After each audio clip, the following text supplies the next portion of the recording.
సిద్దిపేట జిల్లా దౌలతాబాద్ మండలంలో ఎంపీటీసీ ఆది గోపాల్ మాట్లాడుతూ కాంగ్రెస్ పార్టీ అభ్యర్థి చెరుకు శ్రీనివాసరెడ్డిని గెలిపించాలని రేవంత్ అన్న నాయకత్వంలో చేతి గుర్తుకు ఓటు వేయాలని ఈ సందర్భంగా పేర్కొన్నారు. తెలంగాణని ఇచ్చిన దేవత సోనియా గాంధీ నేతృత్వంలో ఉన్న కాంగ్రెస్ పార్టీకి అత్యధిక ఓట్లతో దుబ్బాకను కానుకగా ఇవ్వాలని ఈ సందర్భంగా పేర్కొన్నారు.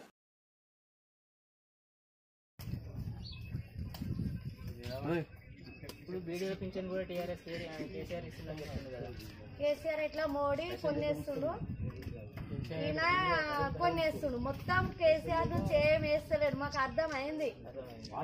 మోడీ 1800 వేస్తుండు పింఛన్కి, ఈయన కేసీఆర్ 200 కలుపుతున్నాడు అన్నదే లెక్క.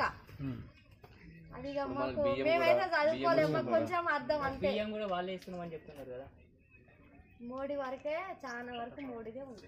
దౌలతాబాద్ మండలు మాది విలేజ్ గువ్వలేగి. మా గువ్వలేగి బూత్ అధ్యక్షుడిని, బీజేపీ తరఫున బూత్ అధ్యక్షుడు నేనే. గువ్వలేగి ఇంతకుముందుకు దాదాపు ఒక రెండు సంవత్సరాల కింద ఎలక్షన్ అయినప్పుడు మా అంటే ఒక 50 ఓట్లు ఉండేది. ఇప్పుడు అలాంటిది 80% ఓట్లు మా గువ్వలేగిలో బీజేపీకి పడుతున్నాయి. జనాలు కూడా ఎటు చూసినా బీజేపీ అని బ్రహ్మరథం పడుతున్నారు.